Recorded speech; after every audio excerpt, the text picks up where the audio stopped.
Hi, I'm Sophie Foster, and welcome to Can We Talk About That, the podcast where we break down the ways that gender-based violence shows up in our everyday lives and what we can do about it. Before we get into today's conversation, just a quick heads up that some things that you find in this conversation might be triggering, and so we just want to remind you to take care of yourself while listening. If you feel like you need some extra support after listening to this episode, please feel free to call the DASO crisis phone line.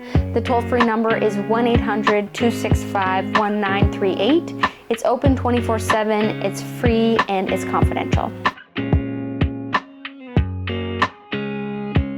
Buju, ikidoan o gijidakwe nindishnikas, veneze nindorum, Anishinaabe, Celtic, German, and Da, Ziabasing, Mishkagome, Ninjabo.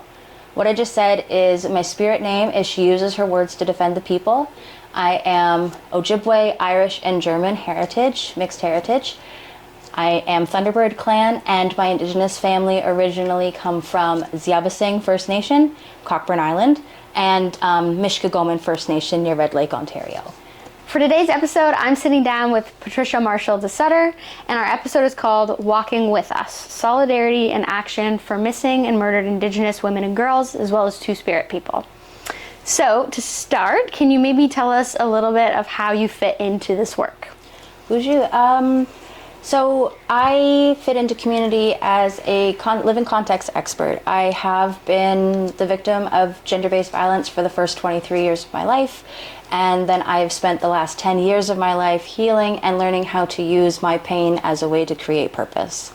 I liaise with other organizations in the community in different capacities in order to help people understand a different perspective from it, because oftentimes as we become considered more of an expert in our field, we start to detach from the emotional stirrings that got us there to begin with. And I like to act as a reminder of what we are all working towards, being a mixed Indigenous queer woman in this community and a mother. It's all about creating a future for the generations that are to come, that they can feel like they have a place at the table and within the circle. Nobody is fighting for scraps, and everyone is understanding that at the end of the day, it's creating safe and healthy families to create a safe and healthy society. So you talk about kind of working with agencies in the community. Can you explain a little bit about your organization? So we're called Building the Fire, formerly ESON, and currently it is operated by myself and my partners Keegan Marshall DeSutter and Zach Albert French. We are all mixed heritage individuals of mixed nations, mixed ethnicities, and we bring our individual experiences in a hope that we can build the fire for everyone, with the hope that we can help light the eighth fire. What do you mean by building the eighth fire? So there is the prophecy of the seven fires, which speaks about the different ages of humanity and our development within relationship with each other.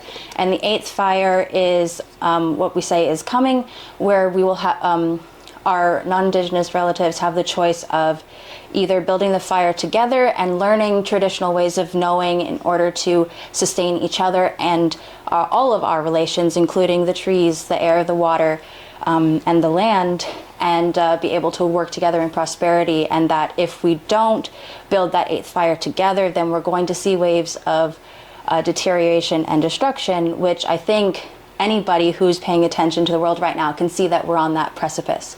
And so we're really trying to help community see themselves in each other, regardless of what differences are there, so that way we can have something to work together towards. Because the best way to be able to invest in another individual is to be able to see something that you have in common. And I think a lot of the times we get stuck with labels that actually end up creating more distance between us, instead of seeing what did those labels create as commonality. My spirit name is Ikido no Gijidakwe, which is she uses her words to defend the people. And so I think that, especially as a mixed heritage individual, I have a unique role in community where I have an obligation to help others understand and an obligation to continue learning. So if I can embrace and demonstrate humility by teaching as I learn, I think that really creates an opportunity for everyone to be learning together, instead of anyone feeling apprehensive or afraid of doing this work, because it is big work. And it is asking a lot of all of us, but at the end of the day, it's just asking, like you said, us to respect human rights. Exactly, 1000%. To respect and understand that we are in relationship with everything, not just each other, but also our environment. Yeah, I love that. That's beautiful. So maybe to kind of transition into the topic of the day, when we say, I mean, the acronym is MMIWG2S, and you mentioned there's a couple other ways of saying it as well, but when we say missing and murdered Indigenous women and girls, as well as Two-Spirit, what do you feel is most important for listeners to understand about that acronym? Maybe if they've never heard of it before, or if you have heard of it and it feels intimidating. That she is someone. At the end of the day, every single murdered, missing, exploited Indigenous relative is someone. Whether that be a mother, a sister, a cousin, an auntie, a ceremony leader, a uncle, a brother, they are an individual, and their life and their purpose matters.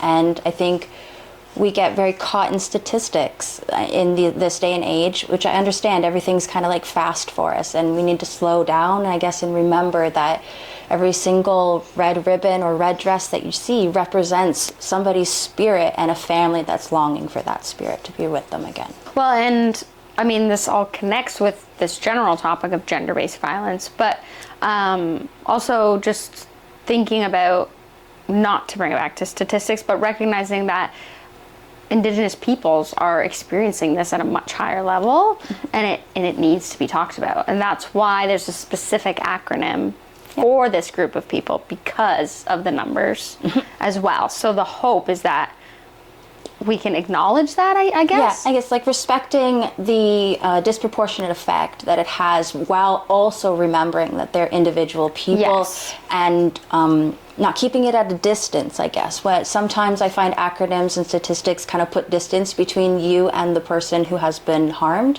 or the people that cause harm. And I think that we need to remember that there isn't that much distance between us and that situation, that the shoes could be on our own feet, or that it could be somebody that we love. And I think when we let that resonate deep in our heart, then we're able to take more action. We don't feel like it's okay to wait till tomorrow. We understand it's right now. We need to do something now. Yes. Well, and I feel like when we do connect, like you said, when we do connect in that human lens, you have to take action almost. Maybe just to keep breaking down what this looks like and what this means. So thinking in gender-based violence, how do you find that gender-based violence shows up uniquely for this group, for Indigenous women, girls, and Two-Spirit people? I've actually been thinking about this question a lot and discussing it with my partner, and the conclusion that it came down to is the risk to our children. You will find it more common than not common that Indigenous women who have been through gender-based violence often lose custody or have Child Protective Services become involved. And for Indigenous people, usually their involvement results in apprehension. And so coercive control and like the use of children as a power dynamic is very common in domestic violence no matter what.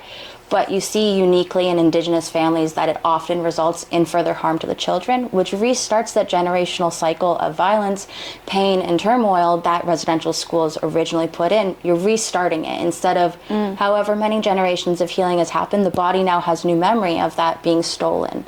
And I know we don't like to look at it that way, and I know that society has kind of framed Child Protective Services in this light as being saviors, but any time that you are taking a child away from their mother, you are causing pain, regardless of how painful their relationship may have been to begin with. You're causing a generational cycle of pain.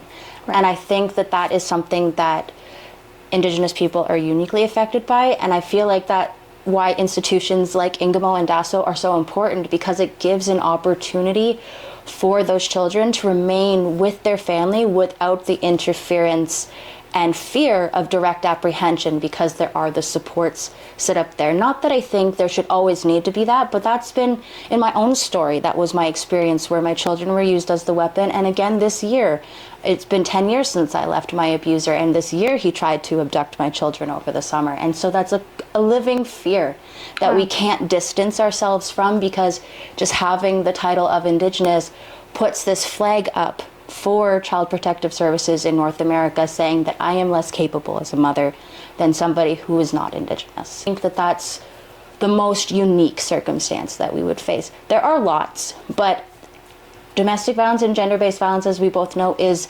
situational. You can't really say that one situation is worse than the other or anything like that, because depending on the mentality of the abuser and the mentality of the person who's being victimized, that scenario can play out very different ways, even with different, what's the right word, statistics on the person, like, okay. Or demographics, that's the word I'm looking for.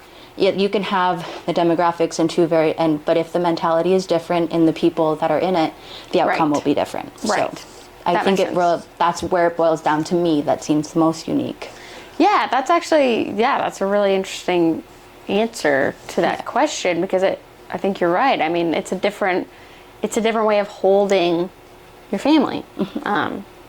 And so I don't want to use the word vulnerability, but there is a vulnerability there, because there's pain there and that we're still working through as a society. So that makes sense. And it's hard to get free or even stay free or feel free if you're always looking over your shoulder, afraid somebody's going to make the wrong phone call and you're going to lose your children. Right. So that part is definitely difficult. Yeah. Well, and I think we've kind of talked about it, maybe not in like an Indigenous lens on the show, but in the last episode, looking at criminalization of gender-based violence survivors, was talking about essentially like bad women and like what society sees as bad women and how they will get criminalized more.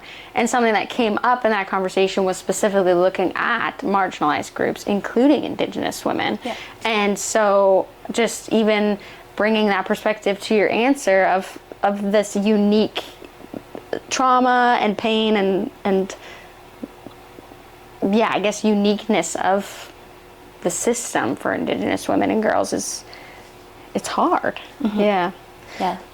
Okay, we've kind of touched on this a little bit, but just to kind of name it as we keep going in this, is obviously, as we're talking about this, it's very rooted in history, Canadian history, colonialism, systemic racism, but also the ongoing violence that we're seeing today. Can you maybe speak about how that's all connected? Yes. Some people might not like my full answer, and I apologize if it offends anybody, but I have to speak truth to what has happened. And the establishment of North America as the colonies of the United States and Canada was rooted in killing the Indian to save the man. And the entire purpose of that was to destroy families and matriarchal structures and clan systems, and to be replaced with a fabric that looked much more like a European tapestry. And then today in modern society, especially as Canadians, we like to really pride the idea that this is a multicultural society and that everybody is free to their own expression, to their own individual identity, while the very existence of us as a country, as provinces, as counties, without really understanding what land back means, is continuing and perpetuating that cycle of violence. Which is why I'm like, I'm sorry, but like, frankly, this is where we're at. Yeah. But when you create systems with the idea of disproving and dismantling other systems, you don't take traditional values and knowledge into account when creating the new systems. So the new systems are not built in a way to actually provide aid to those that are most marginalized. They're built to keep the most marginalized oppressed in order to continue to have no question of the fabric that makes up the country. So it's like okay, wait, sorry. It's okay. So to nail it down, basically what you're saying is we have to recognize that history. We have to recognize how we were built to understand why it is the way it is today? Yes. Okay. Yeah. Yeah, 100%. Well, it's huge. I mean, it's centuries worth of... Yeah. It's, the systems that are around today just aren't built for BIPOC people. And I say that broadly, like I don't have the experience of any other ethnic group, but I have had the opportunity to sit down and talk to people of other ethnicities who don't fall under white, I guess. And even the definition of white has shifted and changed throughout Canada being Canada. I remember having a conversation with a local politician when the crosswalk was installed in Ingersoll for, it's got the red, the orange, and the blue for MMIW, Every Child Matters, and Clean Water for Everyone. I helped design that, and we were doing like an art tour walk around, and one of the politicians said to my grandma, yeah, I remember back in the day, Ingersoll was diverse. We had Irish people. And my grandma's response was amazing, because she goes, yeah, I used to teach Highland dancing in Woodstock. And it's, Irish wasn't considered white. 50s, I don't want to have the number wrong, but like in the 1920s and stuff, Irish weren't considered white. They were, it was outside. So when the system just isn't built for anybody who isn't centered in that. Like now, of course, like no one even remembers that, it seems, but when even taking like domestic violence groups here in Oxford County, I witnessed that, especially in the last time I did it, just how the questions or the therapy was just framed in a way that didn't totally align with what I was being taught. So it didn't create the same sense of empowerment in me that it would in the person sitting next to me. Right. So just from like, just even like a cultural lens. Got it. And I think there's just a lot of work to do for everybody. I don't want to say that anyone's perfect or anyone's better than the other. Like there's work for all of us in the circle to do to be able to understand each other better. That's why I think it really boils down to taking it from a contractual lens to a relationship lens and being in relationship with everyone else. Yeah, instead I love of looking at as what can I give you for you to give me something. Not so black and white. Yeah.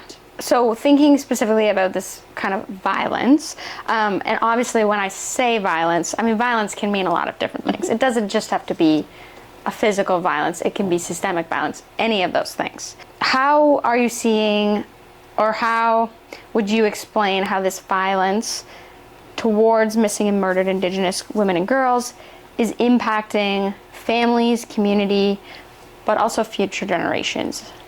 A lot of knowledge is being lost because the acronym, it means murdered, missing, Indigenous women, girls, and Two-Spirit. I'd also like to add exploited into that because I think that is something that kind of gets ignored, but it is real. It's violence also in its own way. And I think that we are seeing knowledge get lost for those that we lose. And we're also seeing knowledge get like extracted without implementation. And I think that ends up causing harm because it kind of puts up a barrier for people wanting to share, because if they don't feel like they're going to be taken seriously, they don't really want to show up to the table to be a token. And and again, that's like a learning journey for all of us that we're all on, figuring out how to actually hear what the person across the table is saying to us instead of just like acknowledging that they're speaking. Well, and yeah, we're really circling this point about the humanness of it, and especially surrounding pain. Like when we're talking about pain, this is a painful topic, you kind of have to hold that humanness in it as well in order to process and move through that pain, especially as a group. It's hard work. Yeah. Shifting to kind of like a hopeful lens. So we've talked, there's so much grief. There's a lot of injustice, especially looking at the system, the history of Canada. I mean, there's just, even in the last 10 years, I feel like there's been so much talked about regarding Indigenous rights and history. Where do you see strength, resistance, or even healing within Indigenous communities? The first thing I want to say is ceremony. Ceremony coming back, that is a huge place of healing for all of us, especially seeing moon ceremonies come back. We live in a culture that kind of makes our monthly cycles seem dirty or gross or something we should be ashamed of and hide. And moon ceremonies are all about embracing our connection to the earth and how that is represented with our own monthly cycle. And that's spoken about at every moon cycle, is that a woman goes through a cycle every 28 days to cleanse. And that's directly correlated to the moon. And we talk about how we have sacred waters, which is what would be in our uterus. And I think that it frames femininity and matriarchy in a different tone, which allows us to be able to start finding our voices and using our voices to teach and uplift each other. And I think when matriarchal circles return, we see a lot more care and empathy return and a lot less harm. It's more about like an enveloping of each other instead of like a penetrative, extractive scenario, which a patriarchal society just creates that loop of extraction. And I think that is the most beautiful part that I'm seeing. And the other thing would be our young women standing up and embracing their own truth and using their truth to help other people. I was inspired by my own child for all of this, because when the 215 were found, my child at 8 years old needed to do something and walked around all of Ingersoll collecting 215 pairs of shoes and stuffies to do a memorial at a Catholic church. Wow. At 8 years old. And if my child at that age was able to understand that they had a role in community and that they are a sacred soul and that those 215 were sacred souls also, and feel that kindredness, that relationship with them and the need to mourn, I think that sets a beautiful example for the rest of us, that we're never too big or too small to make an impact. Every action, every word that we do, regardless of our intention, has an impact. And it's all about impact at the end of the day, is the ripple effect that it creates in other people. So seeing our young people be empowered and finding their voices and reconnecting to ceremony, and seeing other matriarchs standing up on their own journeys and being like, okay, I have something to give back. I can teach the next generation. I can help uplift all of us. I can recognize and behold the wonder that is a young mind. And I think that really, we're seeing it show up in generational parenting. I know it upsets some people, but like the attachment-based parenting, that came from a generation of being like, okay, I didn't have a relationship that I needed, that my spirit needed from my parents. There was a detachment there. And then a whole generation of people just collectively decided to use attachment parenting. Yeah. Are there flaws? Yes. Yes. But it's a healing. It's a step towards healing. It's a resistance too, yeah. And the recognition that all of us were colonized at the end of the day, regardless of your skin tone. Mm-hmm. We were colonized by a system that expects us to obey and never question, when the human experience is asking questions. I was told in ceremony that I am a spiritual being having a human experience, and that really resonated into like my whole being. I was like, wow, so I'm not just the body that society tells me I am. I'm the spirit that's residing in this body and experiencing through this body. How can I make sure that the experience that this body has and my spirit has through it is the most profound that it can be? How can I create a positive impact on those around me and try to mitigate pain? Yeah. Well, and just one thing I was thinking while you were talking too is how, I started that question with looking at, there's grief and pain and injustice and all these things which are important to talk about. But thinking about strength and resistance and healing is so centered around like community and joy and ceremony. And like joy is a form of resistance. It is. Coming together and creating family and raising babies and all of that is a form of strength and resistance. It's beautiful. And so building the fire and your organization is so important, and it's so amazing that we have something like this in Oxford County. I think obviously Oxford County is a very small town, rural community. And I think, at least I know growing up, that in high school, elementary school, I wasn't given that big of an opportunity to learn about Indigenous history. I'm sure many of us weren't. But as adults now, or however old you are listening to this, we have a huge opportunity for everyone to learn more about this, and not just, well, it's important to learn the history and the grief and the pain, but it's also important to learn about the incredible knowledge and joy and community that's also held in Indigenous circles as well. Yep, and that's why after rest, another form of resistance and resilience that took me a couple years to understand the importance of. I was very go, go, go in this community from the start, feeling like it was literally on my shoulders if there was any movement or failure, and that it would be all my fault whatever happened. And I realized that I was just a spark, and I can't continue my fire if there's no fuel in it, and if I burn myself out. And I had to take the rest, and that's where building the fire was born from, moving away from Isan. And now we're not the only people doing stuff. There are other Indigenous organizations in Oxford County too, who are using their strengths to do what they need to do, and to give more teachings and more in-depth perceptions, because everyone's living a different experience, especially in a small community that didn't grow up with it. It's very easy to accidentally pan-Indian the community and make people believe that everything is from an Anishinaabe point of view, right? Instead of being able to dig in and see what is the point of view from someone who's Genyageha, what is the point of view from someone who's Newa. Everyone's has their different teachings and different strengths and different beauty to bring to the table, and it's so important that everyone has the ability to use their truth and their own voice to bring that to the table. Well, and just thinking what you said earlier, that each person has a reason and each person has something to bring to our community.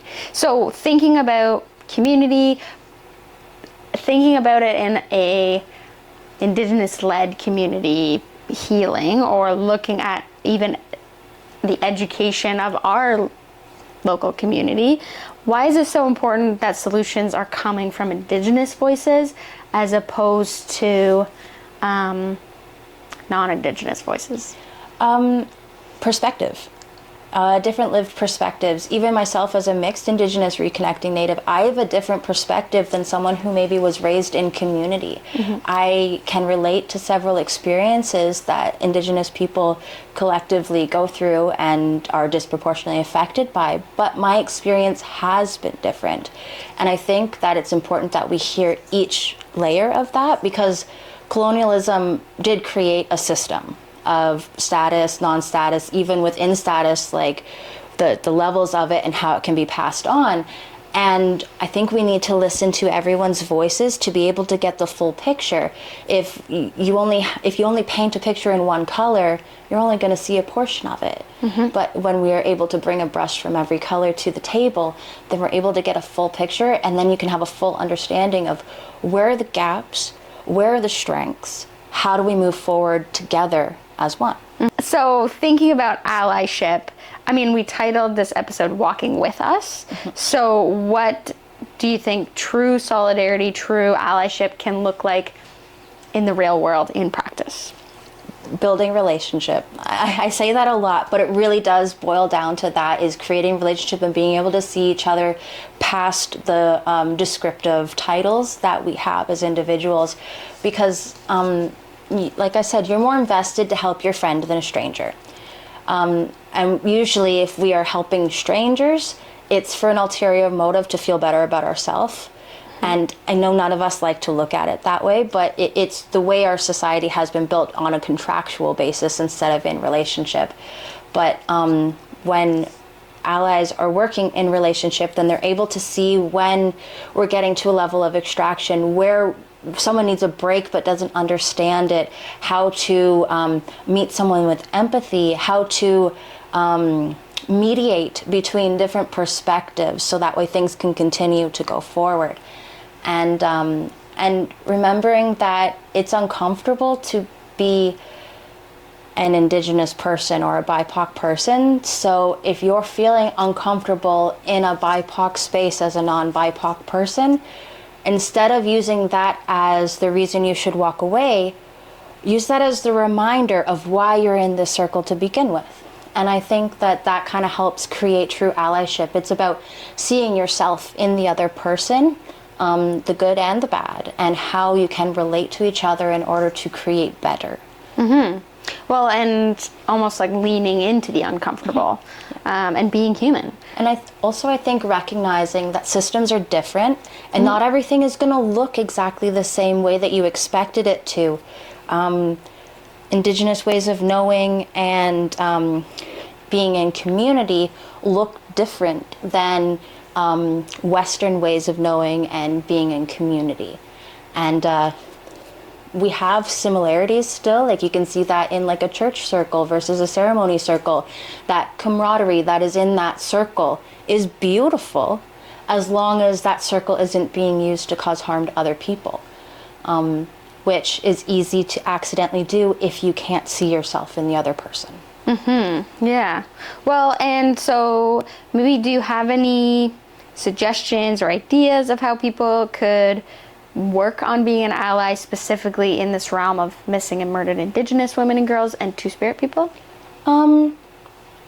Look in yourself at your own experiences. There's been a time, I'm sure, if you are female presenting or queer, that you have been made to feel uncomfortable because of the body that you live in. And remember that that is times just like elevated for someone who falls into the BIPOC community or is Indigenous. Not only do they have the way that their body presents as something to make them uncomfortable, but their skin tone also is something that can be used against them. When you're able to see that, then you're able to recognize where your words and actions can do help with healing work or can cause harm.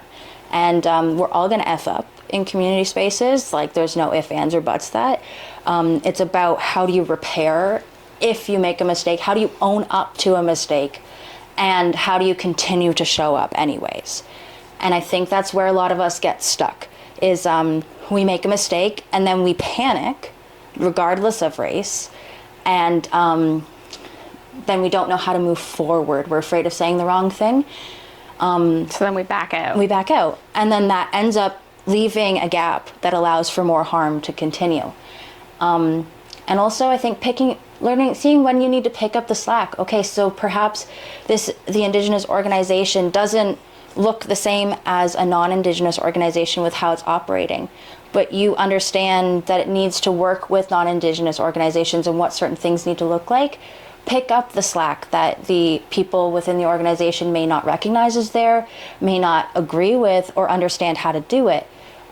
So recognize that and allow yourself to fill those roles, even if it's not what you want to be doing at the table. I don't want to be doing this either, but I have to, if that makes sense. Like, I think a lot of it is get comfortable with getting uncomfortable.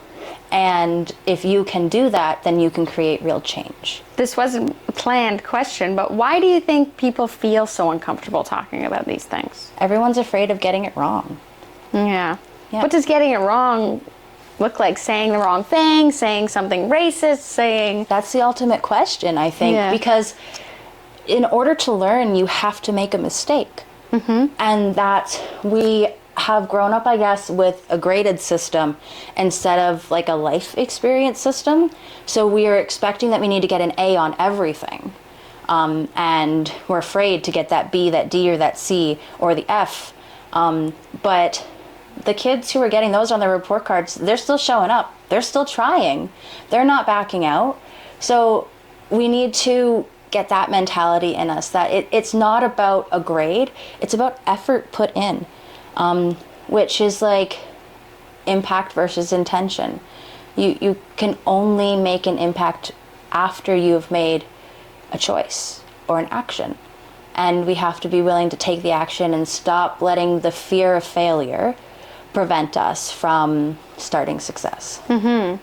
Yeah, fear of failure is a big one. I totally see that one. So, okay, so thinking about organizations working in gender-based violence. Obviously, guests I've had, they work maybe, for instance, at Children's Aid Society, so they work within gender-based violence, but also not. Thinking about the ones that work within this realm, Do you have any ideas for how they could respond and do better in supporting Indigenous survivors? Implementing the calls to justice on their own initiative instead of waiting for it to be handed down to them from a higher up. Even on a personal basis, as a worker, you have the power to read them and implement. There's a whole list for individuals, and we have the power to implement that in our everyday life. And in gender-based violence, that's where you have the ability to create the biggest impact by reading through it, finding even just one that you can be like, I'm dedicating this to making a difference. And if you were to meet and address the calls to justice, you would fill the voids that allow people to fall through the cracks and would actually lessen the amount of and impact of gender-based violence as a whole. Because it was written in mind of everybody, just with the understanding that Indigenous peoples are disproportionately affected, but all of us are affected in the long run. Mm-hmm. And I'll put a link to the calls to justice on the little description so people can research it, because I think many of them are things that you can implement in your day-to-day. And so if we have managers or directors or anybody listening to this that's in a position of power, like, this is a call out to you or a call into you that there are ways that we can do things, and it's in the simple everyday ways of being that we can make change. I also have written a document about how the different sectors who are part of DART circles, or I know every community has a different acronym for those tables, but the gender-based violence table of action for your community, it breaks down like how police services, how social services, how healthcare, education can each implement the calls to action with examples, and it breaks down core concepts at about grade 10 reading level, so that way we take away barriers that prevent the implementation, because sometimes we just come across too many words that we had to look up, or too many ideas in a thing that feels too big to be able to conquer it. So I wrote it in mind of anybody being able to pick this up and implement it. I love that. So I'd happy to send you the link for that also. Yeah, that would be amazing. Definitely send me the link. I will also put that in the description, and hopefully everyone can use it and access it as well. So wrapping up our episode, if you could leave our listeners with one message or maybe one responsibility that they could take on and carry forward, what would you want to say? Read the calls to justice and read the calls to action from the TRC. Even just a synopsis. If you're willing to go a step further, read the actual report on murdered and missing Indigenous women. You want to go a step further, follow Indigenous content creators who speak on this. There are several.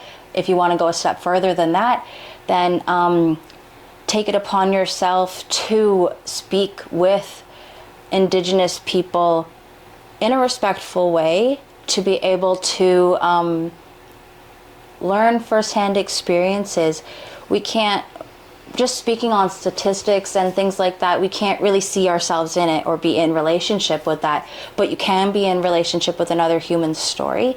And I think that is a really big part, is making sure that we share stories and we bring the humanness back into it. I guess it all boils down to take action. Yeah. Any action. Any action. There's nothing too big or too small. Yeah, that's awesome. Okay, well, thank you so much, Patricia. Of course. Thank you. Miigwech. Thank you so much for listening to this episode of Can We Talk About That? A big thank you to Patricia for coming on and joining our show. Again, if anything in this conversation brought something up for you, please feel free to call the Dasso Crisis phone line. The toll-free number is 1-800-265-1938. It is a free phone line, it's open 24/7, and it is confidential.